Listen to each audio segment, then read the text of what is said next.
This is the pencast for section 1.1, Definitions and Terminology. In this section, we will learn what a differential equation is, some ways to classify and characterize them, and what it means for a function to be a solution of a differential equation. A differential equation is an equation containing derivatives of one or more functions with respect to one or more variables. So it's a pretty general thing. Basically, it's an equation that has derivatives in it. An example of a differential equation is the pretty simple one that we'll come to know and love. dy dx equals k times y, where k is some real number. So notice here, implicitly, y is a function of x. So x is our independent variable, y is our dependent variable. A slightly more complicated differential equation, called the Verhulst equation, is dp dt equals p times 1 minus p. Now here, p is our dependent variable and t is our independent variable. And this may look familiar to you physicists in the room.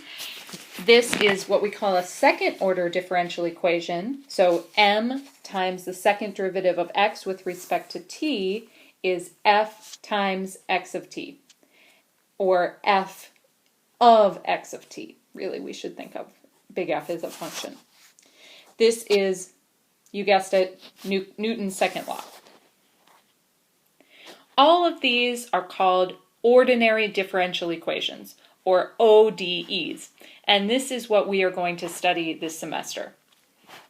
Compare that to du dt equals d squared u of dx squared. In other words, partial derivative of u with respect to t equals the second partial derivative of u with respect to x. This is the one-dimensional heat equation, and this is called a PDE, or a partial differential equation, because there are partial derivatives involved. Unfortunately, we will not be studying PDEs this semester. What we are going to be interested mainly in this section is knowing when a given function phi is a solution to a certain differential equation. So we say we have a function phi that's defined on some interval, and we suppose that it has n continuous derivatives on that interval. We, in notation, would say that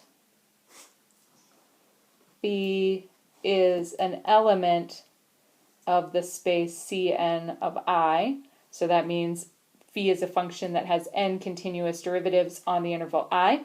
We say this function is a solution to an nth order differential equation if substituting phi into our equation yields an identity. So let's see how that works. Let's show that the function y of x equals e to the kx solves that very first example of a differential equation, dy dx equals k times y. So what we're going to do is we're going to evaluate each side of the equation and show that they are equal. But we're going to do it separately. So if I let y equals e to the kx, then its derivative is k times e to the kx. So that's the left-hand side. And now if I look at the right-hand side, I take k times my function e to the kx, and I get k times e to the kx. And look, both of those sides are equal, so my conclusion is that e to the kx is a solution of this differential equation.